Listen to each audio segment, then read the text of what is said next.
Shimna News, I'm Saoirse Cassidy-Dawson and here are today's headlines. After years of careful planning, today is the day that humans populate the moon. Due to irreversible impacts of climate change, NASA have built the infrastructure for humans to live on the moon. We can now cut to the live launch of the rocket that will transport the first people who will live there permanently.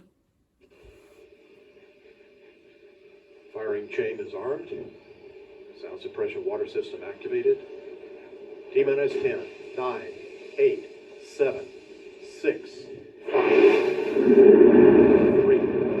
2, 1, 0, and liftoff of Space Shuttle Atlantis.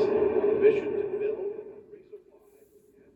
Whilst this is a very exciting time for space exploration and the limits of technology, there will be serious challenges for those who have chosen to make and enforce the laws. The whole world will be watching with interest to see how the new Council of the Moon will deal with the first few cases.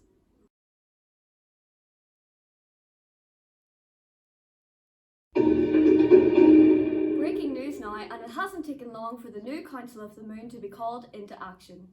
A land dispute between Gary and Rosie has caused serious division. When arriving on the moon, each family is given an equal-sized piece of land on which they can build a house.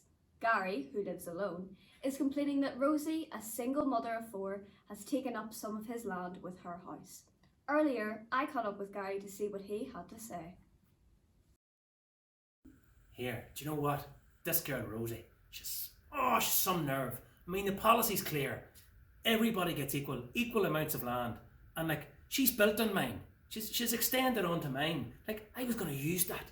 I was gonna build a greenhouse, for veg or, grow stuff, or gym. I was gonna have my own wee gym. I mean, you know how I like to look after myself. Oh, Maria, she needs punished. She needs punished. And see, for them wee brats of hers, they need some manners put into them. They need punished too. Oh, Region! Well, that was all very interesting. I'm delighted to say that Rosie joins me in the studio. Rosie, what's your position? Listen, it's a simple numbers game. Gary's one person, but I have 4 kids. Plus me, that's 5. We need more space. He doesn't. The whole policy of an equal piece of land seems pretty unfair to me. Thanks, Rosie. Clearly a lot of anger on both sides.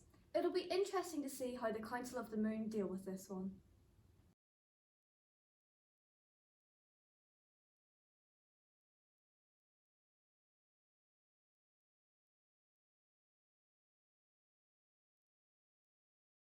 You join us for some breaking news, and just as soon as the first case is dealt with, the Council of the Moon are in action again.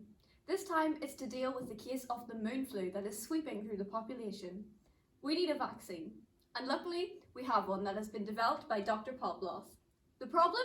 She is charging £500 per dose of a vaccine that costs £5 to manufacture. Dr. Poploff joins me in the studio. Doctor, how do you justify charging so much for a vaccine that costs so little? The vaccine costs £5 to produce. The £500 charge pays for so much more. It pays for the years of training and expertise that I have. I've worked hard to develop this vaccine, so I deserve to be fairly paid. It's not my fault that people can't afford to pay it. Thank you, Dr. Poploff. Let's see how the Council of the Moon handle this one.